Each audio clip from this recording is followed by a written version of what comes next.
Hi, it's JamesAnimalHarrison. It's time for Thursday Thoughts. Today we're going to talk about a drummer that was a huge influence to me. I've got a dog sticking his head in the picture over here. If he gets in, you know why my hand keeps moving, because he wants me to pet him. But anyway, the drummer we're going to talk about today was a huge influence on me when I was growing up, and that was Ed Shaughnessy. And if you don't know who that is, you can Google him or something like that. But Ed was part of the Tonight Show band for years. And when I was in junior high and high school, I used to stay up and watch the Tonight Show every night. I was a huge fan of the Tonight Show with Johnny Carson, just to watch the band. And, you know, at the time, back then, the Tonight Show was an hour and a half long. And the band would obviously play in and out for commercials and stuff like that. And sometimes they'd come back and it would just be a screenshot that says, "We'll be right back," but you could hear the band playing the whole time. But when it was an hour and a half, they would oftentimes feature the band on a piece as well. And it was just a killer band, and I was totally into that big band type thing. And Ed had that big double bass drum set. Originally, I believe it was Pearl, but then I think he switched to Ludwig at some point. Well, I know he switched to Ludwig at some point. But I believe he was on a Pearl set at one point there. But anyway, you know, Ed was a real driving drummer. I mean, definitely drove the band, drove the bus, as they say. And he was like a freight train coming through. He really powered that band. And I was just in awe of that type of drumming, because I was actually playing in high school jazz bands and things like that. And of course, had been a big Buddy Rich fan and all that kind of stuff. So I enjoyed Ed, who comes from that same era of that big band drummer. And of course, later on in life, I actually got to meet Ed several times. He actually came to Murray State one time. Dave Wells brought him in, and they gave me a picture of him. It was just a promo picture, and I was supposed to set up his drum set. So I'm setting it up based on the picture.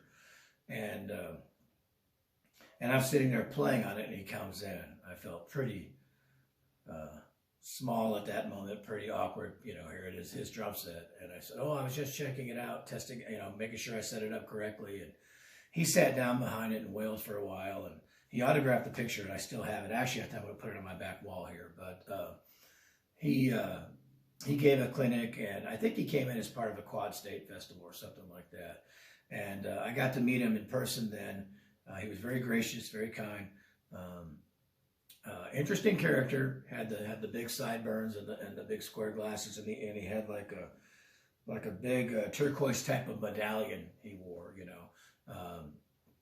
And gave a good clinic, and again, very driving and whatnot. And then I got to see him in Boise with Dave Wells out in Boise, brought him out, and he did a thing called Night with the Blue Thunder, where he played with the Blue Thunder Marching Band.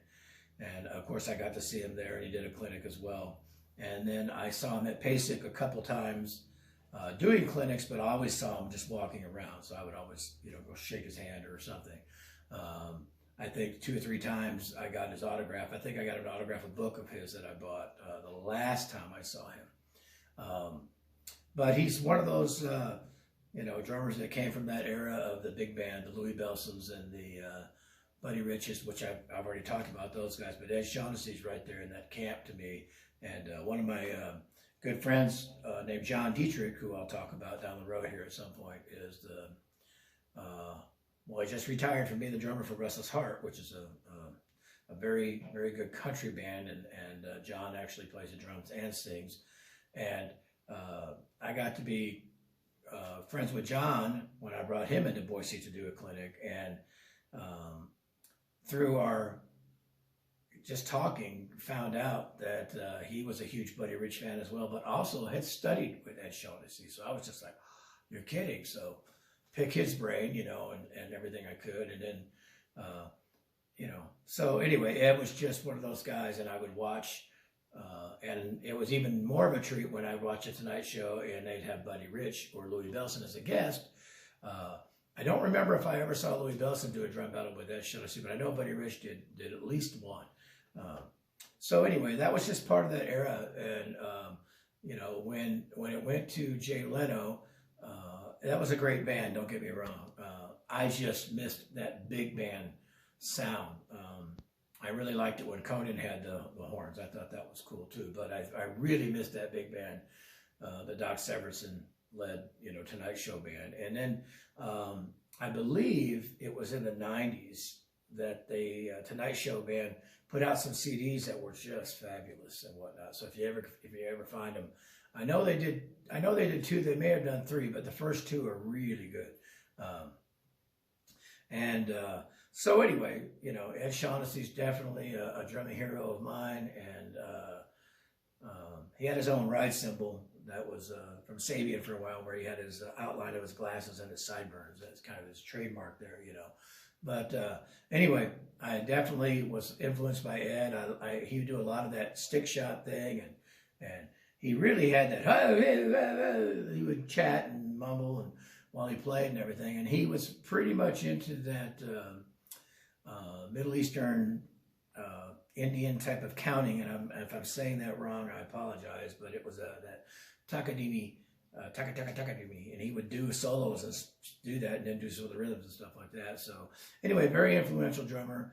To me, deserves a lot more kudos than he probably gets right now, because he passed away several years ago. But anyway, his birthday was last week, so it made me think about it. Definitely a drumming hero of mine, Ed Shaughnessy.